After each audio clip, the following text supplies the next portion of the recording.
जय माताजी friends, welcome back to वाघीलास खाना खजाना। आज हूँ तमने गुजराती ट्रेडिशनल पापड़ी दाणाનું શાક કેવી રીતે બનાવવું તેની રેસીપી શેર કરીશ। શિયાળાની મોસમમાં આવતા શુભ પ્રસંગોમાં રસોઈયા જે રીતે પાપડી દાણાનું શાક બનાવે છે એવું જ ટેસ્ટફુલ શાક આજે આપણે ઘરે બનાવીને રેડી કરીશું। तो तमने जो मारी रेसिपी गमे अने तमे हजू सुधी चेनल ने सब्सक्राइब ना करी होय तो प्लीज़ मारी चेनल ने जरूर थी सब्सक्राइब करी मने जरूर थी सपोर्ट करजो।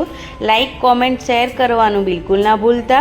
तो एकदम टेस्टफुल पापड़ी दाणानुं शाक बनाववानुं शरू करीए।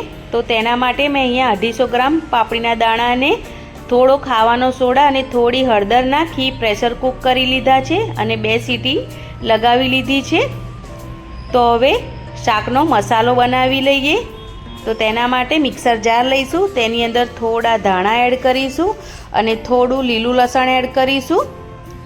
टेस्ट प्रमाणे लीला मरचा एड करीशुं, थोड़ा लसण एड करीशुं, हळदर एड करीशुं,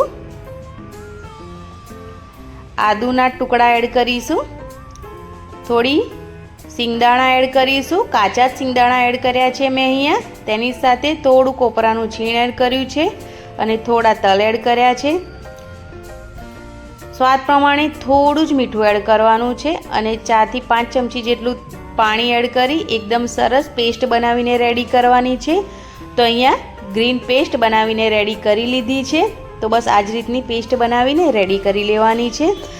हवे 4 થી 5 चमची तेल एड करीशुं कढ़ाईमां अने तेल गरम थई जाए एटले अर्धी चमची जेटलो अजमो एड करीशुं। तेनी साथे थोड़ी हींग एड करीशुं। बंनेनो कलर चेन्ज थई जाए एटले थोड़ा 3 जेवा 2 થી 3 नंग लाल मरचा एड करीशुं अने बाफीने रेडी करेला पापड़ीना दाणा एड करीशुं अने तेने तेल साथे एकदम सारी रीते मिक्स करी लईशुं 1 मिनिट माटे।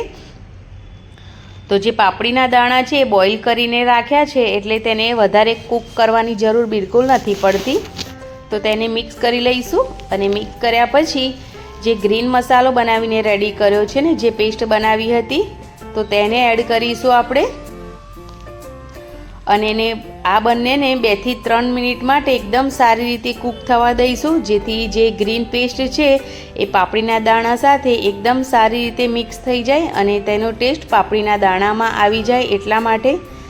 आ शाक खूब ज झड़पथी बनीने रेडी थई जाए छे अने तमे आ शाक कुकरमां पण बनावीने रेडी करी शको छो। पण जो तमे आ शाक कुकरमां बनावो तो तेनो कलर थोड़ो चेन्ज थई जाए छे एटला माटे हूँ अहींया कढ़ाईमां बनावी रही छूँ अने कढ़ाईमां पण ढांकण ढाक्या वगर ज आ शाकने बनावीने रेडी करवानुं छे। ढांकण ढांकीने बनावीशुं तो तेनो कलर चेन्ज थशे एटला माटे।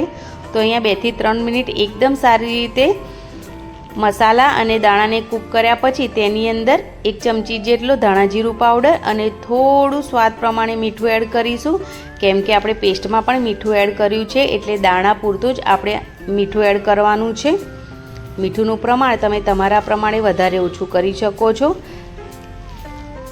हवे मसाला एड कर्या पछी थोड़ुं पाणी एड करीशुं। तो अहींया मैं मिक्सर जारमां थोड़ुं पाणी एड करी अने तेने मिक्स कर्युं छे। ते ज पाणी मैं अहींया एड कर्युं छे। आशरे अहींया मैं अर्धी वाटकी जेटलुं पाणी एड कर्युं छे। तो पाणी एकदम सारी रीते मसाला साथे मिक्स करी लेवानुं अने ज्यां सुधी तेल छूटुं ना पड़े त्यां सुधी तेने कूक थवा देवानुं दाणा साथे। तो तमे जोई शको छो कि तेल छूटुं पड़ी गयुं छे अने दाणा तो कूक ज हता पण जे आपणे ग्रीन पेस्ट एड करी हती ते पण एकदम सारी रीते कूक थई गई छे, तेनी कचास दूर थई गई छे। तो हवे तेनी अंदर अहींया थोड़ो લીંબુનો रस एड करी दईशुं। तमे अहींया खांड पण एड करी शको छो, हूँ नथी करी रही। जो तमने थोड़ुं मीठुं शाक पसंद आवे गळ्युं तो थोड़ी खांड तमे आ समये एड करी देवानी। तो લીંબુનો रस एड कर्या पछी 1 मिनिट जेवुं शाकने फरी एकवार कूक करी लईशुं। तमे अहींया लीला धाणा पण एड करी शको छो। तो 1 मिनिट जेवो टाइम थई गयो छे अने शाक एकदम सरस रेडी थई गयुं छे। तो आ समये हवे गैसनी फ्लेम बंद करी दईशुं अने एकदम सरस सुरती पापड़ी दाणानुं शाक बनीने रेडी थई गयुं छे। मात्र 5 मिनिटनी अंदर ज आ शाक बनीने रेडी थई जाय छे अने टेस्टमां एकदम टेस्टफुल आ शाक बनीने रेडी थाय छे। तो चालो सर्व करी लईए। तो छे ने एकदम इजी रेसिपी। તમે જરૂરથી ટ્રાય કરજો. આ શાક ખૂબ જ ટેસ્ટી બને છે અને બાળકોથી લઈ મોટાને બધાને પસંદ આવે છે. તો તમને જો મારી આજની આ રેસીપી પસંદ આવી હોય તો ચેનલને સબસ્ક્રાઈબ કરવાનું બિલકુલ ના ભૂલતા. મને સપોર્ટ જરૂરથી કરજો અને તમે આ રેસીપી જરૂરથી ટ્રાય કરજો અને તમારા જે અનુભવ છે એ કોમેન્ટ બોક્સમાં જરૂરથી શેર કરજો. ફ્રેન્ડ્સ અને ફેમિલી મેમ્બરમાં આ રેસીપીને જરૂરથી શેર કરજો. તો મળીશું એક નવા વિડીયો સાથે. ત્યાં સુધી તમે આ રેસીપી જરૂરથી ટ્રાય કરજો. Thanks for watching. Bye bye.